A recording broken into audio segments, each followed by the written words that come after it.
What is the most terrifying thing that can happen to a human being? Is it poverty? Is it sickness? Is it death? No.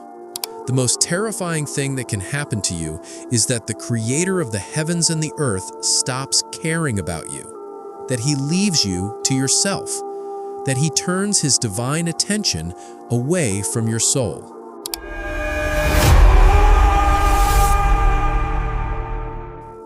Tonight, I want you to look into the mirror of your heart, because there is one silent, deadly sign that proves you are heading toward this spiritual exile.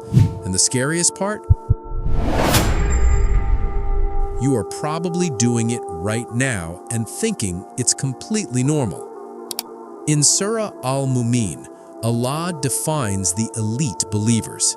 He says, "Successful indeed are the believers." But look at the criteria. Right after Salah, right after the most important pillar, Allah says, those who turn away from Laghw, from vain talk, from things that do not concern them. Why is this placed next to prayer? Because your tongue is the gateway to your heart.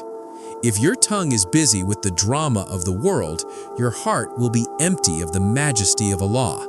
You are praying with your body, but your soul is rotting in the business of others. We have become a community of spiritual spies. We hide behind the mask of concern while we drop poison into people's lives. You meet a brother at the masjid and you ask, 5 years married and still no children? Is there a problem? You meet a sister and you whisper, I heard your husband's business is struggling. How are you paying the mortgage? Stop. In that one moment of curiosity, you have committed a crime. You have planted seeds of resentment, ungratefulness, and misery in a home that was trying to be happy. You think it's a casual chat? The Prophet ﷺ said, a sign of a person's good Islam is leaving what does not concern him.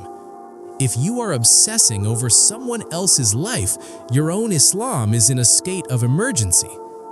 Listen to the words of Hasan Al Basri, may Allah have mercy on him, and let them shake your soul.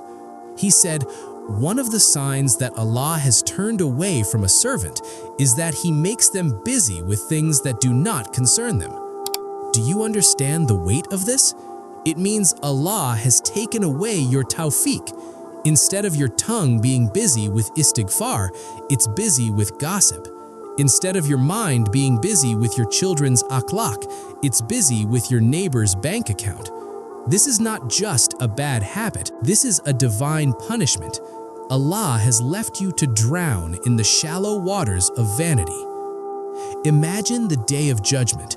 The heat is unbearable. You are desperate. You bring mountains of salah, zakat, and hajj. You think you are safe.